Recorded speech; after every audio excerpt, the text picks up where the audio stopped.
Next question हमारे पास है, आपसे कह रहा है द फर्स्ट मेंशन हमारे पास गिवन है स्टेटमेंट। ये फर्स्ट स्टेटमेंट हमें जो मेंशन करना है वो ये, the probability of encountering 54 Sundays in a leap year, and second is the probability of encountering 53 Sundays in a non leap year. तो which one is more less equal, nothing can be said. ये हमारे पास है।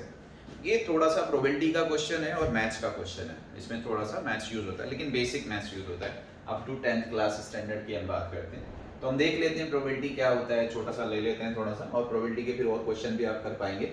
और दूसरा हम ये ले लेते हैं कि ये सॉल्व कैसे होगा। अगर प्रोबेबिलिटी आपको बताए तो बहुत सिंपल होता है। क्या इतना सिंपल होता है कि किसी भी ईयर में 54 संडेज नहीं हो सकते, किसी भी संडे में। अगर आपने थोड़ा सा ही पढ़ा तो ये जीरो है, मतलब ऐसा भी होता है क्वेश्चन की इन्फॉर्मेशन। और 53 संडेज जीरो से ज्यादा होगा, ठीक है। 1/7 2/7 जो भी होगा अभी बता देंगे आपको। तो इसका मतलब जो है हमारे पास सेकंड मोर है फर्स्ट, ये आंसर है वैसे। तो अगर आपको प्रोबेबिलिटी का थोड़ा सा भी आइडिया है तो आंसर तो ये है, लेकिन होता क्या है, कैसे होता है वो देख लेते हैं।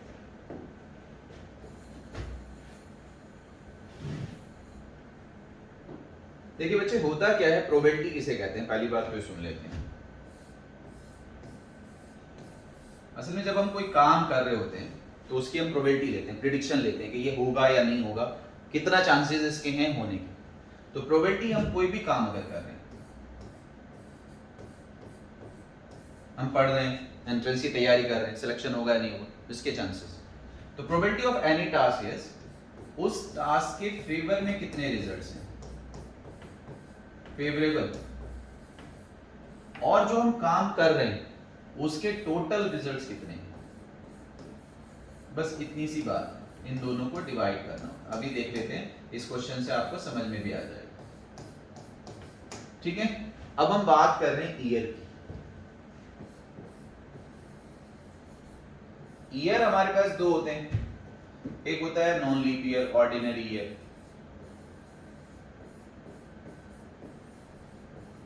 थ्री 365 डेज होते हैं। एक होता है लीप ईयर, 366 डेज होते हैं। होता क्या है बच्चे, अगर आप 365 डेज को वीक्स में डिवाइड करेंगे 7 से, तो 7 5 जा 35, 1 कैरी 15, 7 2 जा 14, 52 वीक्स कंप्लीट बनेंगे किसी भी ईयर में, और 1 डे एक्स्ट्रा आएगा, ठीक है। ये हम बात कर रहे हैं नॉन लीप ईयर, क्योंकि 365 दिन होते हैं। यहीं पे डिस्कस कर लेते हैं कि अगर 366 डेज हैं तो फिर 52 वीक्स एंड 2 एक्स्ट्रा डेज। अब आप बताओ, जब वीक की बात करते हैं तो वीक में क्या होता है, संडे, मंडे। ये थोड़ा सा टॉपिक आपका हमेशा के लिए leap year non leap year की जो प्रोबेबिलिटी है वो पूरा कंप्लीट हो जाएगा, और प्रोबेबिलिटी का भी थोड़ा सा पार्ट आपका हो जाएगा इस क्वेश्चन के साथ साथ। Sunday, Monday, Tuesday, Wednesday, Thursday, Friday, Saturday, ये बस है। तो ये 7 डेज होते हैं हमारे पास। तो किसी भी ईयर में 52 Sunday, 52 Monday, 52 Tuesday, Wednesday, Thursday, Friday, Saturday होते हैं। लेकिन ये जो एक दिन बचा होगा, अब अगर ये संडे होगा तो 53 संडे हो जाएंगे, और अगर ये मंडे होगा तो उस ईयर में 53 मंडे हो जाएंगे। अब इसका क्या मतलब होता है, इसका मतलब ये होता है बच्चे कि किसी भी ईयर में 51 डेज नहीं हो सकते। नो, आप कहने लगो 2022 में 51 मंडे आएंगे, नहीं, sorry. Minimum 52, maximum 53, any day जो भी आप लेना चाहें, मिनिमम 52, मैक्सिमम 53। तो 54 कहेंगे वो भी पॉसिबल नहीं है, और 52 कहेंगे, 51 कहेंगे वो भी पॉसिबल नहीं। तो पहली चीज तो ये समझ लीजिए। तो जैसे ही उसने कहा था the probability of encountering 54 Sundays, ये पॉसिबल नहीं। यहाँ हमारे पास एक दिन बचता है, इसलिए 53। आप यहाँ कह रहे हो सर यहाँ तो 2 दिन आ रहे हैं, तो हो सकता है 2 संडे हो। नहीं, अगर आपके पास ये कंप्लीट 52 वीक्स हैं और ये 2 दिन एक्स्ट्रा आए हैं, तो बच्चे डेज तो कॉन्सिक्यूटिव होते हैं, कंटिन्यूटी में होते हैं। अगर एक संडे है तो नेक्स्ट वाला मंडे होगा, ऐसा नहीं कि एक संडे है दूसरा भी संडे आ जाए, तो 7 दिन का गैप होता है। तो होगा क्या, मान लीजिए संडे और मंडे है, तो उस केस में 53 संडे और 53 मंडे, या फिर मंडे ट्यूसडे, जो भी दो पेयर आएंगे वो वाले 53 कहलाएंगे, बाकी नहीं। तो अब हमारे पास क्या होता है, ये तो हमें मालूम हो गया। अब हमारे पास प्रोबेबिलिटी क्या होती है, जैसा उसने कहा था, the probability of encountering 53 Sundays in a non leap year. तो अगर हम नॉन लीप ईयर की बात कर रहे हैं तो हमारे पास जो 53rd डे है वो इस पे डिपेंड करता है, इस वाले।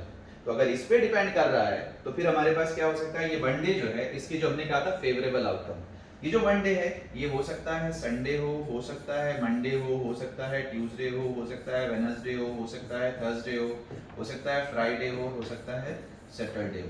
तो 53 डेज होने के टोटल पॉसिबल आउटकम जो है वो 7, टोटल तो 7, लेकिन संडे हो जाए वो एक है, तो 1/7, 1/7। इसी तरह से जब हमारे पास लीप ईयर होता है तो हमारे पास ये 2 दिन आते हैं, लेकिन 2 दिन ध्यान से देखिए जरा, होगा क्या 2 दिन में, हो सकता है वो संडे और मंडे हो, 2 दिन एक साथ, मंडे ट्यूसडे हो, ट्यूसडे वेडनेसडे हो, वेडनेसडे थर्सडे हो, थर्सडे फ्राइडे हो, फ्राइडे सैटरडे हो, और सैटरडे संडे हो।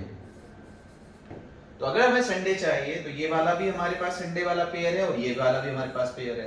तो ध्यान से देख लीजिए, लीप ईयर की जो प्रोबेबिलिटी होती है 53 डेज की वो 2/7, नॉन लीप ईयर की 1/7 और लीप ईयर की 2/7। तो हमें मालूम होना चाहिए था कि सर ये तो हो नहीं सकता, तो 0 हो सकता है, नॉन लीप ईयर दिया हुआ है तो ये 1/7 होता है, अगर लीप ईयर दिया होता तो ये 2/7 होता, but 1/7 is more than 0, that's why second is more than first, तो सेकंड हमारा मोर है देन फर्स्ट, तो हमारा ये ऑप्शन है।